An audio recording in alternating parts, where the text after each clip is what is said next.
Romanos capítulo 7 é um texto denso, complicado, complexo. Eu lembro a primeira vez que eu estudei esse texto, eu pensava, eu acho que é isso, eu acho que é aquilo, eu acho que é isso, eu acho que é aquilo. Ficava pulando de um lado para o outro. Fui ler comentaristas. Você vai ler comentaristas estudiosos, você vai ver um leque de opiniões sobre essa passagem. Eu não estou aqui hoje para resolver todos os problemas que possam estar na sua mente. Claro que vamos caminhar de uma certa forma aqui, mas eu desafio você a estudar sobre esse assunto, a ler esses trechos novamente, tanto antes, os capítulos anteriores e depois, porque é muito importante o que tem aqui para as nossas vidas. No capítulo 6, aprendemos com Paulo que o cristão morreu para o pecado. E é no capítulo 7 que ele começa a explicar como o cristão morre para a lei. Olhe no versículo 1 do capítulo 7. Meus irmãos, falo a vocês como a pessoas que conhecem a lei. Acaso vocês não sabem que a lei tem autoridade sobre alguém apenas enquanto ele vive? Olha o versículo 4. Assim, meus irmãos, vocês também morreram para a lei por meio do corpo de Cristo, para pertencerem a outro, aquele que ressuscitou dos mortos, a fim de que venhamos a dar fruto para Deus. Então, Paulo estava falando para os romanos, e tinham pessoas, obviamente, que conheciam a lei. Conhecer a lei, tem problema nenhum nisso. Amar a lei, tem problema nenhum nisso. A lei de Moisés é algo incrível. Mas haviam muitas pessoas que iam para a lei para encontrar a sua esperança. E a lei sendo a obediência dos seus mandamentos. Procurar obedecer à lei para encontrar a salvação. E qual é o resultado disso? É muito fácil adoecer espiritualmente fazendo isso. Porque colocamos em cima de nós o peso de agir certo, de obedecer tudo e de encontrar a salvação. E quando nós fazemos isso, estamos nos afastando da lei de Deus, estamos afastando de Deus e estamos afastando do Evangelho de Jesus Cristo. E é muito fácil quando fazemos isso e adoecendo espiritualmente dessa forma, a gente se apega àquilo que é exteriormente falando, né? O que se faz, que se vê, e o que não se vê, fica de lado. E por isso que tinha muitas pessoas na época de Jesus que poderiam ter uma espiritualidade aparente e estavam apodrecendo por dentro. E isso não era necessariamente visível ou algo que poderia ser medido. E se nós olharmos aqui no versículo 7, Paulo vem com uma pergunta aqui, e depois também ele vem com uma pergunta no versículo 13. E essas duas perguntas, a primeira é, a lei é pecado? E a segunda pergunta no versículo 13 é, o que é bom? A lei se tornou morte para mim?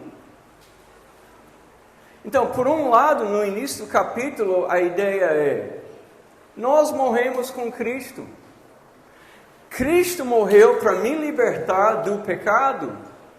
Morrendo para o pecado, eu me liberto da condenação do pecado. E eu me liberto da lei. Porque a lei, no final das contas, ela revela aquilo que eu faço de errado. E por isso, fico condenado. A lei, ela demonstra, ela aponta, ela prescruta a alma humana, o coração humano, abrindo todas as brechas e trazendo do oculto à luz o que está lá. Mas aí, em Cristo, morremos para nós mesmos, morremos com Cristo, né? Capítulo 6 vai falar que somos unidos com a morte de Cristo. E o que nós fazemos? Nós entramos numa nova relação, um novo casamento, vamos dizer assim, como Paulo fala. Uma nova realidade.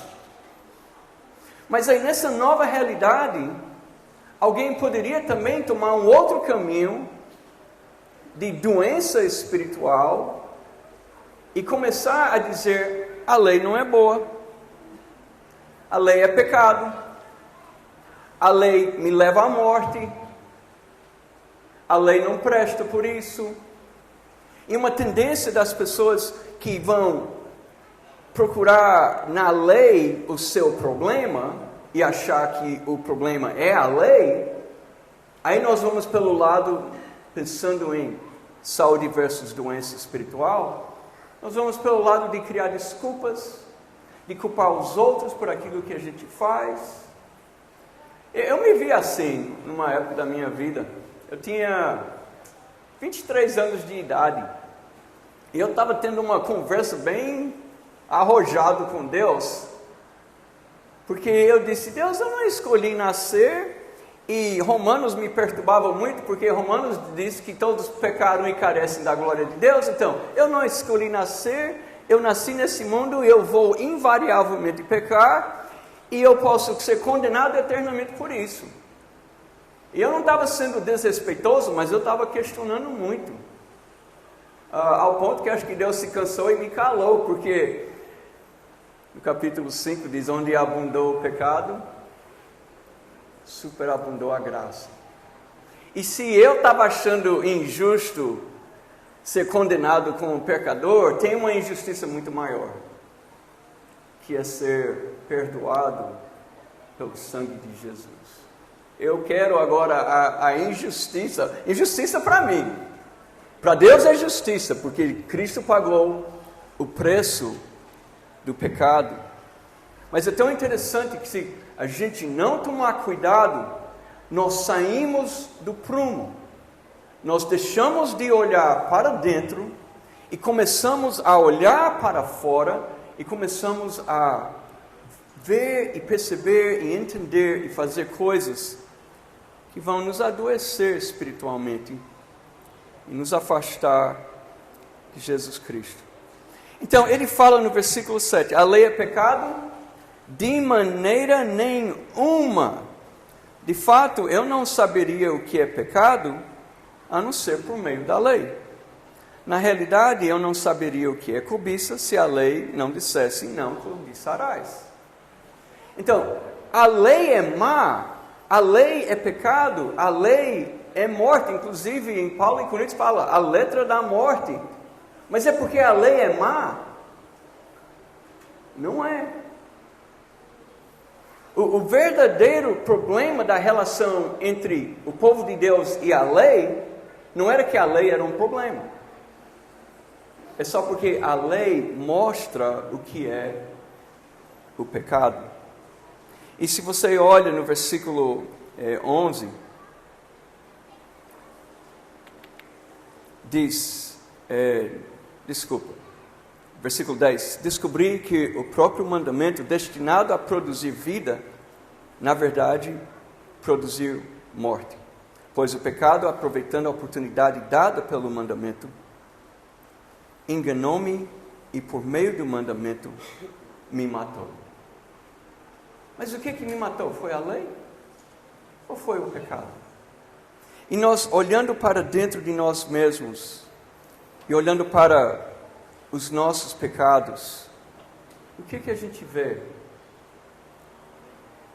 Aí quando ele faz a segunda pergunta no versículo 13, então o que é bom se tornou em morte para mim, e diz de novo, de maneira nenhuma, mas olha só, mas para que o pecado seu mostrasse como pecado, produziu morte em mim por meio do que era bom, de modo que por meio do mandamento ele se mostrasse extremamente pecaminoso.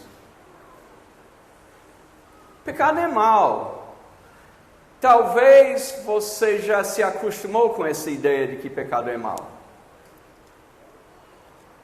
Mas está aqui uma passagem para dizer O pecado é extremamente maligno. Corrompe e destrói qualquer um. E quando nós olhamos para o nosso pecado, a gente pode reclamar da lei, porque sem a lei, o pecado é morto. Mas a lei evidencia o pecado. Porém, evidencia o quê? O quão feio, desastroso, destruidor, maligno o pecado é. O pecado é contrário a Deus em tudo. Em tudo que Deus é. E nós temos um grande desafio diante de nós. Um grande desafio. Porque estamos nessa vida, nessa caminhada, tem forças do bem e forças do mal, tentando nos empurrar para um lado e para outro.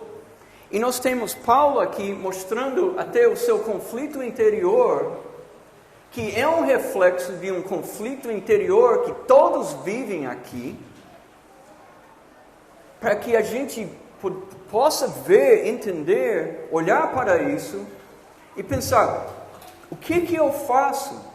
Como é que eu lido? E quando eu vejo através de vocês, porque é a nossa comunhão, né?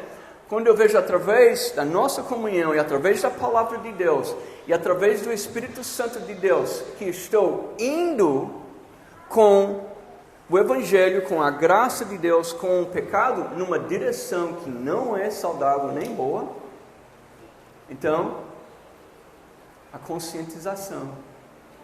Então, o cuidado, o despertar.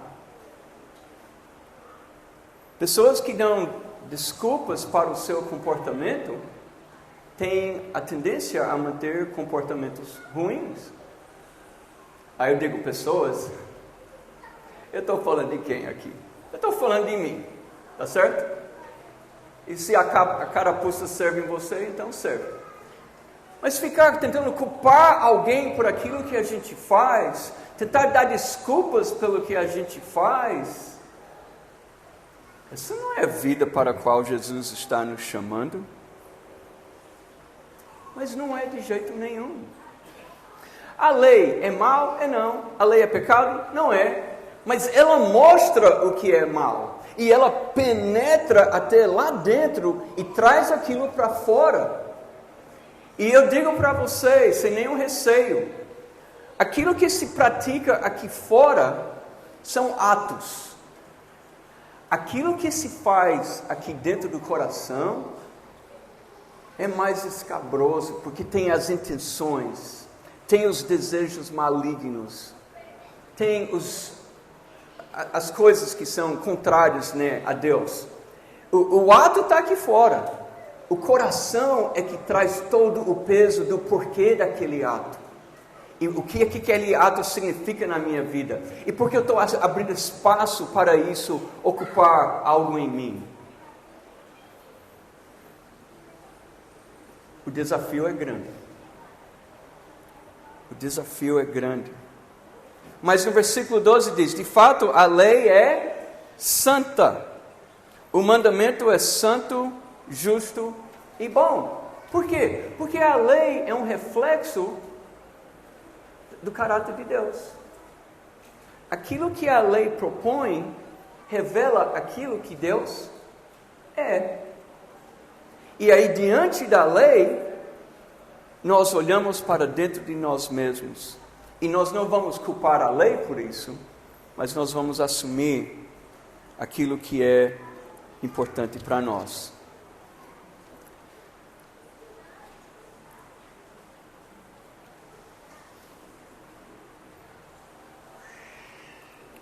Então, a lei vem para revelar o pecado.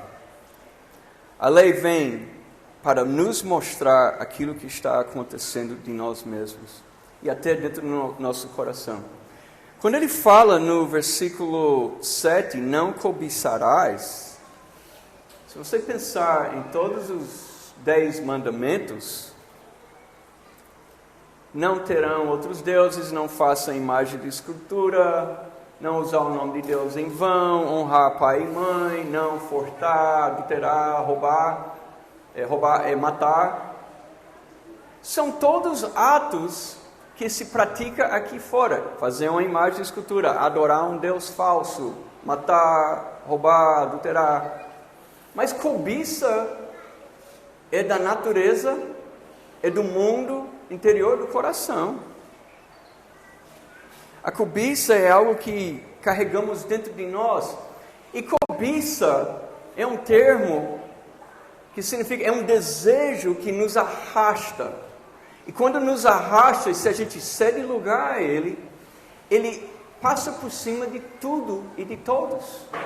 Passa por cima de irmãos na fé, passa por cima de vizinhos, passa por cima de esposa, de filhos, de marido.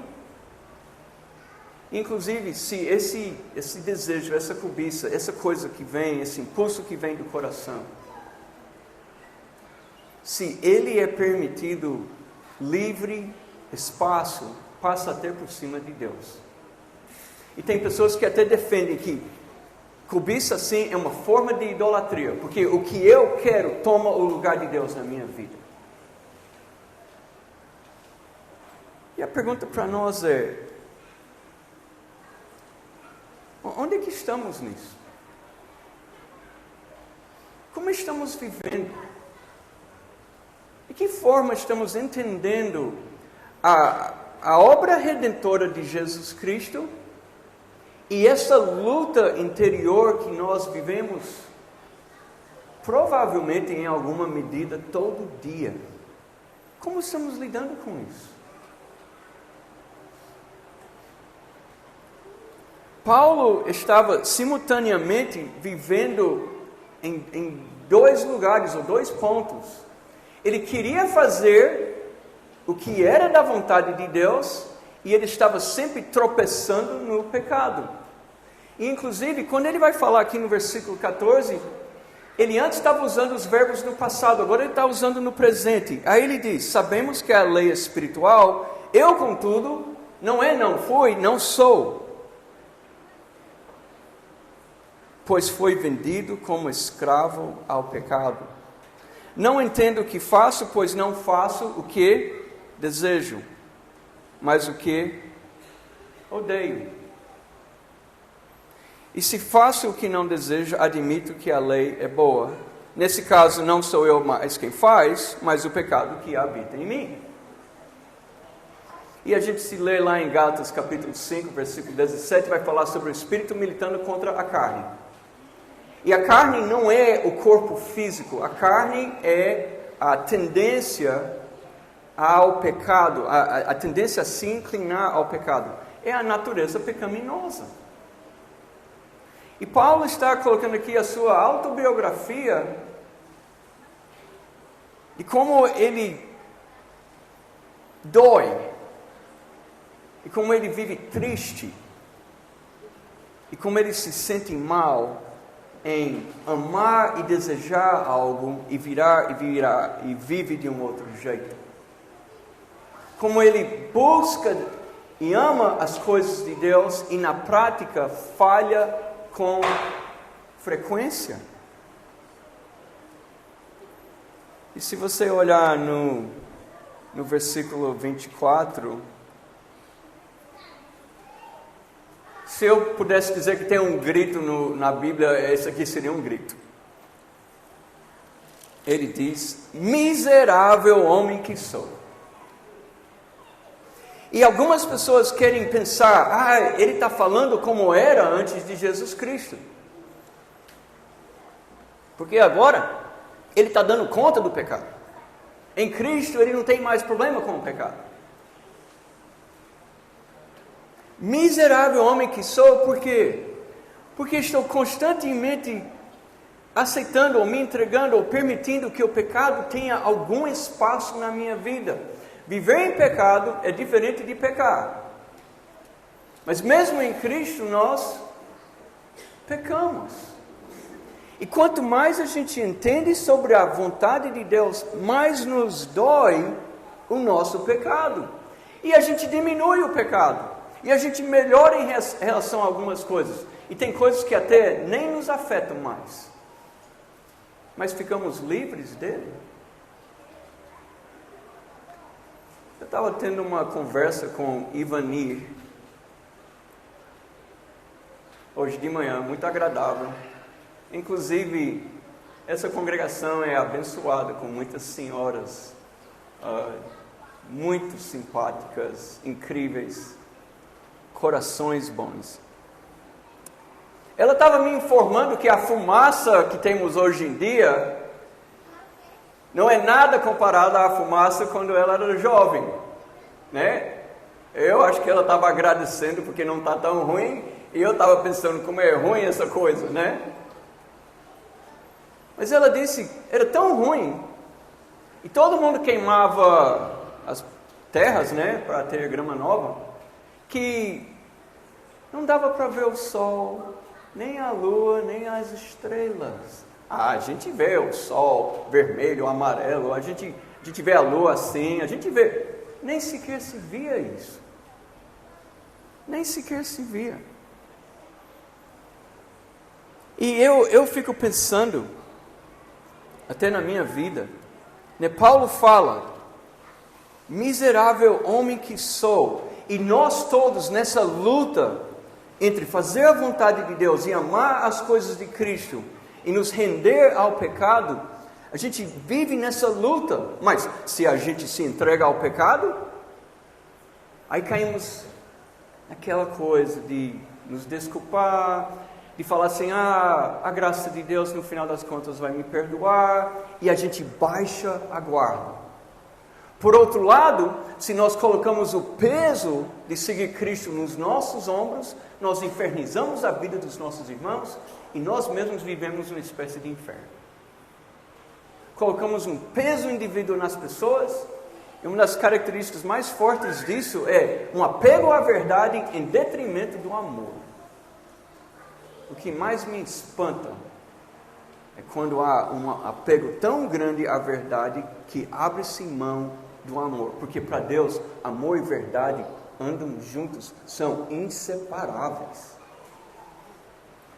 Ano passado eu fiz 40 anos de conversão. Foi um momento agridoce. Por quê? Porque 40 anos é legal, né? Fiquei feliz, 40 anos é um marco. Eu sempre pensava 30, 35, 40. Ao mesmo tempo eu fiquei triste. Porque olhando e analisando minha vida, e olhando para o meu homem interior, mesmo que houve grandes avanços e crescimento, ainda imaturidade e coisas na minha vida que na minha mente não deveriam mais existir. O texto de Paulo nos assusta, nos dá conforto, nos dá esperança. O que esse texto faz? E quando eu me converti com 13 anos de idade, em 1983, olha a ideia que estava na minha cabeça. Era muito simples a vida cristã. Era só identificar um pecado, orar e pedir para Deus tirar. Era muito simples. Identifica, Deus, eu faço isso errado aqui, me perdoe e tire isso da minha vida. Qual é a próxima coisa, né? Próximo pecado, venha. E assim, e pensando no que Ivani falou, a vida no pecado é fumaça cobrindo tudo, não dá para ver nada. A luz de Jesus não se percebe. Mas em Cristo, eu tinha a vontade que Deus tirasse toda a fumaça. E se fumaça aqui estou usando como pecado, ele está lá. E Deus não promete tirá-lo. Inclusive, no capítulo 8 diz que a lei é fraca. Porque mesmo que ela mostre o pecado, ela não resolve o problema. Ela não une você novamente com Deus. Ela não elimina o problema do pecado. Inclusive em Hebreus capítulo 10 diz que o sangue de bodes é impossível que tire pecado. E aí eu e você estamos nessa luta, nessa vontade, nesse desejo. Eu lembro, com 18 anos de idade, sentado numa reunião de oração em que dividiu homens e mulheres, e os homens mais velhos que estavam lá, mais idosos, começaram a confessar pecados que eu estava enfrentando, tentações na minha vida. E eu pensei, Que droga! Eu saí desanimado daquela reunião de oração. Por um lado, eu admirei, porque eles confessaram. Por outro, a minha expectativa era chegar na idade deles sem esse tipo de problema. Ou tipos de problemas que eles tinham. E estamos aqui pensando sobre a luta contra o pecado. E como nós podemos fazer. E olhe só no versículo 21. Assim encontro esta lei que atua em mim. Quando quero fazer o bem, o mal está junto a mim. No íntimo do meu ser, no homem interior, tenho prazer na lei de Deus. Mas vejo outra lei atuando nos membros do meu corpo, guerreando contra a lei da minha mente. Tornando-me prisioneiro da lei do pecado que atua nos meus membros. E de certa forma porque nesta vida você não vai se livrar da possibilidade de cometer um pecado. Você não vai se livrar disso. E o que a gente faz? Porque o grito da frustração está no versículo 24, mas o grito da celebração está no versículo 25. Graças a Deus por Jesus Cristo nosso Senhor. Graças a Deus. Paulo em Romanos vai dizer, o justo viverá pela perfeição moral. O justo vai viver porque ele faz tudo certo. Nunca! O justo vai viver pela fé. E a fé é o quê? É confiança na obra redentora de Jesus Cristo. E de fé em fé nós vamos crescer em Cristo. E vamos com Cristo e com o seu Espírito Santo e com a comunhão dos irmãos lutar contra o pecado, juntos. Se você está lutando sozinho contra o pecado, sai dessa. Para com isso. Tem comunhão, tem Espírito Santo, tem o seu Pai, tem o sangue de Jesus ao seu lado. Para nos ajudar com isso. Nós somos fracos por nós mesmos, mas em Cristo podemos ser fortes. Vivemos contradições nas nossas vidas. A gente diz, Deus é em primeiro lugar na minha vida e a gente dedica tempo demais a coisas fúteis. A gente diz, eu amo a graça de Deus e a gente não consegue perdoar nós mesmos. São contradições que a gente vive.